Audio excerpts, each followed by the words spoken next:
ഈശോമിശിഹായ്ക്ക് സ്തുതിയായിരിക്കട്ടെ. സ്പെയിനിൽ ആവില എന്ന ഗ്രാമത്തിൽ പട്ടാളാന്തരീക്ഷം നിറഞ്ഞ ഒരു കുലീന കുടുംബത്തിൽ ഡോൺ അലോൺസോയുടെയും ദൊന്നബെ യാത്രീസിന്റെയും 12 മക്കളിൽ 6-മത്തവളായി 1515 മാർച്ച് 28 അമ്മ ത്രേസ്യ ജനിച്ചു. ത്രേസ്യ എന്ന നാമത്തിന് പ്രത്യക്ഷമാക്കുന്നവർ എന്നാണ് അർത്ഥം. മകളെ പുണ്യവതിയെ പോലെ വളർത്തണമെന്നായിരുന്നു മാതാപിതാക്കളുടെ ആഗ്രഹം. അതിനാൽ മാതാപിതാക്കൾ അവളെ ചെറുപ്പം മുതലേ ദൈവവിശ്വാസത്തിലും പ്രാർത്ഥനയിലും വളർത്തി.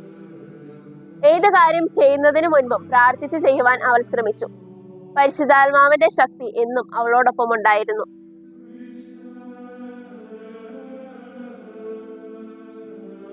ഏകദേശം 7 വയസ്സുള്ളപ്പോൾ ആഫ്രിക്കയിൽ പോയി മൂർജാതികളുടെ ഇടയിൽ സുവിശേഷം പ്രസംഗിക്കുവാനും രക്തസാക്ഷിത്വം വഹിക്കുവാനും അവൾ ആഗ്രഹിച്ചു. മാതാപിതാക്കൾ ഇതിന് സമ്മതിക്കില്ല എന്ന് മനസ്സിലാക്കിയ അവൾ കുഞ്ഞനുജനെ കൂട്ടി ആഫ്രിക്കയിലേക്ക് പുറപ്പെട്ടു. എന്നാൽ വഴിയിൽ വെച്ച് പിതാവിന്റെ സഹോദരൻ അവരെ വീട്ടിലേക്ക് തിരിച്ചെത്തിച്ചു. എന്തിനാണ് വീട് വിട്ടു പോയത് എന്ന മാതാപിതാക്കളുടെ ചോദ്യത്തിന് ദൈവത്തെ കാണണമെങ്കിൽ മരിക്കണമെന്നും അതിനാൽ മരിക്കാൻ പറ്റിയ ഒരു സ്ഥലം നോക്കി പോയതാ എന്നായിരുന്നു അവളുടെ മറുപടി.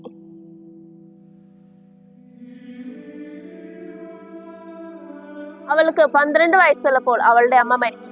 അതിനാൽ പരിശുദ്ധ കന്യകാമറിയത്തെ അവൾ അവളുടെ അമ്മയായി സ്വീകരിച്ചു. ചെറിയ പ്രലോഭനങ്ങൾ അവളിലേക്ക് കടന്നു വരാൻ തുടങ്ങി. കൂട്ടത്തിൽപ്പെട്ട ഒരു കുട്ടിയുമായി അവൾ പാപത്തിലേക്ക് വഴി നടന്നു. അമ്മയുടെ അസാന്നിധ്യം മകളെ കൂടുതൽ പാപത്തിലേക്ക് നയിക്കും എന്ന് മനസ്സിലാക്കിയ പിതാവ് അവളെ അഗസ്ത്യൻ സന്യാസികളുടെ ഒരു ബോർഡിംഗ് സ്കൂളിൽ ആക്കി. 1.5 വർഷം അവിടെ പഠിച്ച അമ്മ ത്രേസ്യയ്ക്ക് തന്റെ പഴയ വിശുദ്ധ ജീവിതം തിരികെ വന്നു. എന്നാൽ അധിക നാൾ അവിടെ അവൾക്ക് നിൽക്കാൻ സാധിച്ചില്ല. തന്റെ രോഗത്തിന്റെ ചികിത്സയ്ക്ക് വേണ്ടി അവൾ അമ്മാവന്റെ വീട്ടിലേക്ക് വന്നു.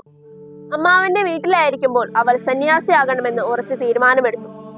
ദൈവത്തിന് തന്നെ കൊണ്ടൊരു പദ്ധതി ഉണ്ടെന്നും അത് താൻ നിറവേറ്റണമെന്ന് മനസ്സിലാക്കിയ അവൾ ബൈബിളും പ്രാർത്ഥനാ പുസ്തകങ്ങളും ഡ്രസ്സും എടുത്ത് മഠത്തിലേക്ക് യാത്രയായി. അങ്ങനെ 1533 അവൾ കർമ്മലീത്ത സഭയിലെ ഒരു അംഗമായി. അവിടെ വച്ച് എളിമയിലും സഹോദര സ്നേഹത്തിലും അവൾ ജീവിച്ചു.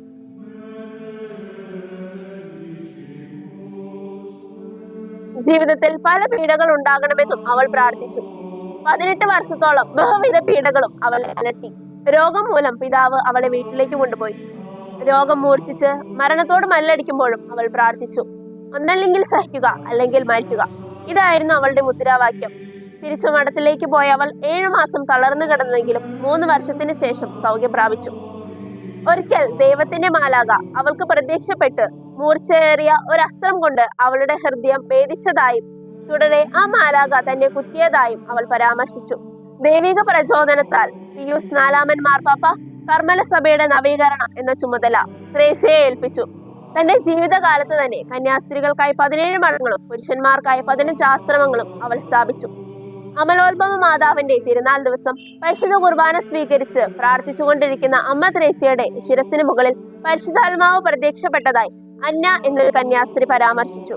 1582 അവൾ ആൽബ എന്ന ആശ്രമത്തിലെത്തി. പലവിധ രോഗങ്ങളുള്ളപ്പോഴും അവൾ വിശുദ്ധ കുർബാന സ്വീകരിച്ചു. മരണത്തോട് മല്ലടിക്കുമ്പോഴും അവൾ വിശുദ്ധ കുർബാന സ്വീകരിക്കുവാൻ അതിയായി ആഗ്രഹിച്ചു. അങ്ങനെ 1582 ഒക്ടോബർ 4 ഞാൻ തിരുസഭയുടെ പുത്രിയായി ജനിച്ചു, പുത്രിയായി തന്നെ മടങ്ങുന്നു എന്ന് അരുൾ ചെയ്ത് അവൾ തന്റെ ആത്മാവിനെ ദൈവകരങ്ങളിലേക്ക് സമർപ്പിച്ചു. 1970 സെപ്റ്റംബർ 27 പോൾ 6 മാർപ്പാപ്പ അവളെ തിരുസഭയുടെ വേദപാരംഗതയായി പ്രഖ്യാപിച്ചു. വിശുദ്ധിയാണ് ജീവിതത്തിന്റെ സുഗന്ധം എന്ന അമ്മ ത്രേസ്യയുടെ വാക്കുകൾ അനുസ്മരിച്ചുകൊണ്ട് നമുക്കും ജീവിക്കാം. നന്ദി.